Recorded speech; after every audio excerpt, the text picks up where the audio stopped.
Merci, Monsieur le Président du jour. Chers collègues. C'est le plat du jour.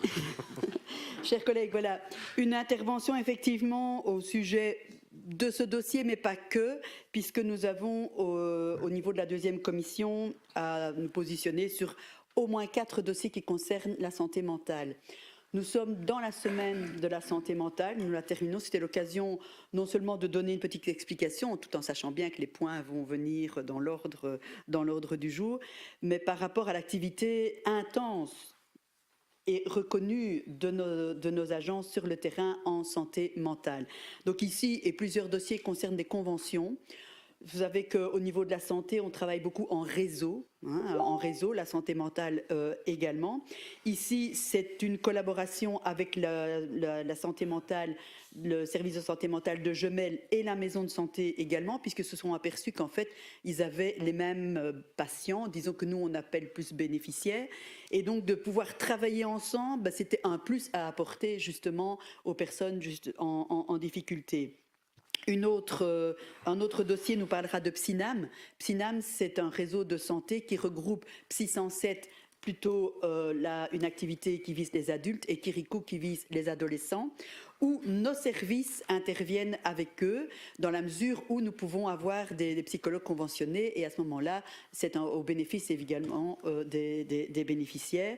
Et nous avions déjà, ici, notre conseil avait adopté une convention qui parlait d'accompagnement collectif pour l'AMADO. Ici, nous sommes dans un accompagnement individuel pour ANA, donc notre service de santé mentale qui vise les aînés, avec nos aînés, et ainsi que le SSM Astrid, donc c'est la santé mentale des adultes, ici implantée à Namur.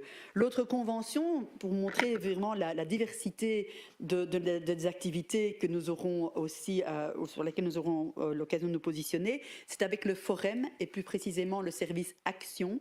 Et là, notre service de santé mentale intervient dans l'accompagnement des personnes qui cherchent une profession, donc une insertion professionnelle, mais qui sont en difficulté, problème donc de santé mentale. Et vraiment, c'est une collaboration pour accompagner la personne. Et enfin, l'AMADO, je viens déjà d'en parler, ça concerne le décrochage scolaire, mais à travers le décrochage scolaire, il y a le mal-être des jeunes.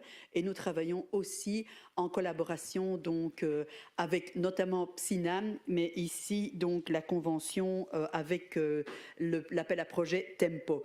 Tout ça pour vous dire que, indépendamment aussi des 4 dossiers qui concernent la santé mentale, nous avons une activité répartie sur tout le territoire.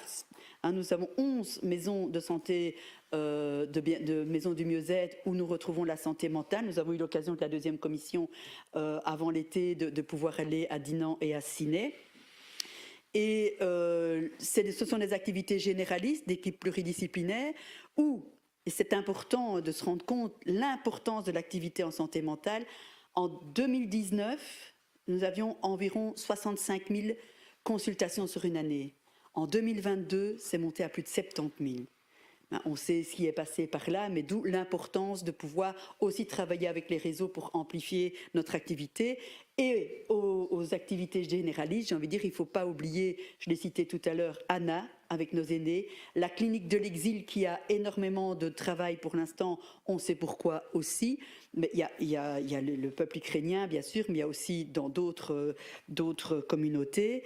Et nous avons aussi l'activité des auteurs d'infractions à caractère sexuel, nous travaillons avec le parquet, et notre équipe EMISM qui est toujours sur le terrain, toujours en lien avec la première ligne, puisque ce n'est pas nous qui décidons, c'est les médecins ou en tout cas la première ligne qui nous appelle.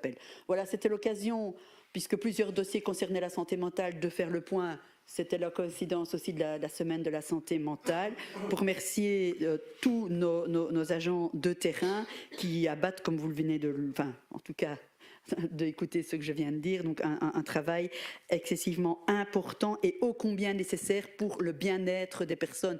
Je crois qu'on a cassé le tabou de la santé mentale, où on n'imagine plus uniquement maladie et très compliqué, psychiatrie, il faut le dire, mais le bien-être des gens et apporter bien-être aux personnes, c'est bien-être avec soi-même, c'est bien-être dans la société, c'est trouver sa place et être plus fort. Je vous remercie.